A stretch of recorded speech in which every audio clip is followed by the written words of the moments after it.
वो ये क्रोध और प्रेम के ऊपर है, इसलिए मैं आपको सुनाना चाहता हूँ जी। कि स्वर्ग में विचरण करते हुए राधा और कृष्ण अचानक एक दूसरे के सामने आ गए। विचलित से कृष्ण, प्रसन्नचित्त सी राधा। कृष्ण सकपकाए, राधा मुस्कुराई। इससे पहले कृष्ण कुछ कहते, राधा बोल उठी, कैसे हो द्वारकाधीश। जो राधा उन्हें काना काना कह के बुलाती थी, उसके मुख से द्वारकाधीश का संबोधन कृष्ण को भीतर तक घायल कर गया। फिर भी अपने आप को किसी तरह संभाल लिया और बोले राधा से, मैं तो तुम्हारे लिए आज भी काना हूं, तुम तो द्वारकाधीश मत कहो। आओ बैठते हैं, कुछ मैं अपनी कहता हूं, तुम कुछ अपनी कहो। सच कहूं राधा, जब जब भी मैं तुम्हार जब जब भी मैं तुम्हारी याद आती थी, इन आंखों में आंसुओं की बूंदें निकल आती थी। बोली राधा, मेरे साथ ऐसा कुछ भी नहीं हुआ, न तुम्हारी याद आई, न आंसू ही निकले, क्योंकि हम तुम्हें भूले ही कहां थे जो तुम्हें याद करते। इन आंखों में सदा तुम ही रहते थे, कहीं आंसुओं के साथ निकल ना जाओ, इसलिए रोते भी नहीं थे। प्रेम से अलग होने पर तुमने क्या खोया, इसका एक आईना दिखाऊं आपको। कुछ कड़वे सच प्रश्न सुन पाओ तो सुनाऊं तो।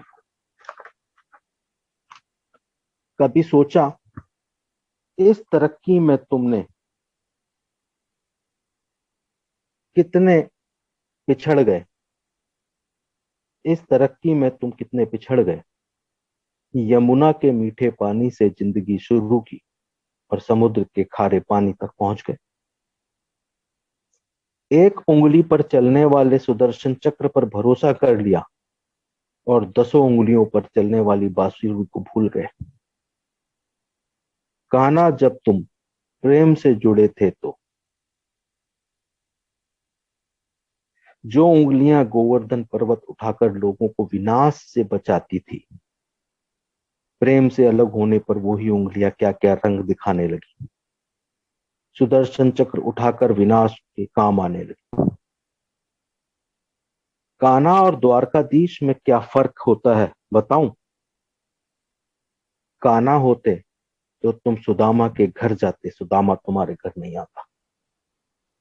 युद्ध में और प्रेम में यही तो फर्क होता है।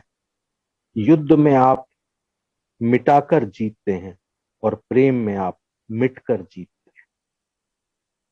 कान्हा, प्रेम में डूबा हुआ आदमी दुखी तो रह सकता है, पर किसी को दुख नहीं देता। आप तो कई कलाओं के स्वामी हो, स्वप्न दूर दृष्टा हो, गीता जैसे ग्रंथ के दाता हो, पर आपने क्या निर्णय लिया। अपनी पूरी सेना कौरवों को सौंप दी और अपने आप को पांडवों के साथ कर लिया। सेना तो आपकी प्रजा थी, राजा तो पालक होता है, उसका रक्षक होता है। आप जैसा महान ज्ञानी उस रथ को चला रहा था जिस पर बैठा अर्जुन आपकी प्रजा को ही मार रहा था। यहाँ पे प्रजा का मतलब उनकी जो सेना है उससे था कि अपनी प्रजा को मरते देख आप में करुणा नहीं जागी, क्योंकि आप प्रेम से शून्य हो चुके थे। आज भी धरती पर जाकर देखो, आपकी द्वारकाधीश वाली छवि को ढूंढते रह जाओगे। हर घर, हर मंदिर में मेरे साथ खड़े नजर आओगे। आज भी मैं मानती हूं, लोग गीता के ज्ञान की बात करते हैं, उसके महत्व की बात करते हैं, मगर धरती के लोग युद्ध वाले द्वारकाधीश पर नहीं, प्रेम वाले गाना पर भरोसा करते हैं। गीता में मेरा दूर तक नाम भी नहीं है, पर आज भी लोग उसके समापन पर राधे राधे कहते हैं। तो इसमें आप सभी जैसे ध्यान से सुनो, या फिर इसकी रिकॉर्डिंग आएगी तो उसको सुनना। तो उसमें आपको क्रोध और प्रेम दोनों का मतलब इसमें समझ आ जाए। तो यही है कि क्रोध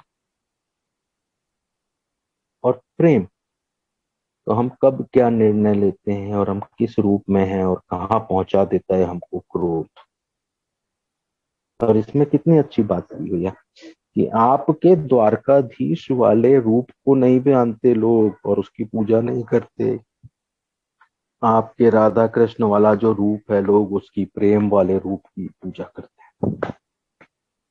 सही बात है।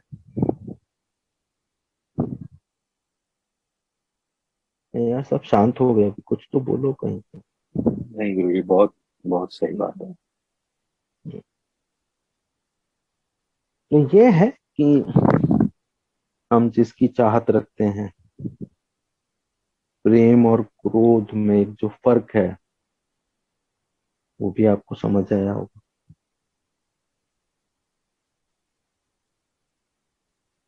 जैसे एक कहीं पे गुरु शिष्य की बातें चल रही थी, तो उसमें एक शिष्य गुरु से पूछता है कि प्रेम का अर्थ। तो वो गुरु जी बोलते हैं अपने अहंकार को विसर्जित करने की कला। ध्यान रखो, प्रेम के बिना तुम रिक्त रहोगे, खाली रहोगे। तुम्हारे जीवन में एक रुदन, रुदन यानी एक गैप रहेगा, एक वो तुम तुम अपने को उत्साहित नहीं कर पाओगे, क्योंकि प्रेम के बिना आप किसी भी चीज का आनंद नहीं उठा सकते हो, ना इस प्रकृति का, ना इस जीवन का, ना आइसक्रीम का, ना खाने का। कोई भी वस्तु, कोई भी चीज, कोई भी दिनचर्या में आने वाली चीजों को आप बिगर प्रेम के उसकी अनुभूति नहीं कर सकते।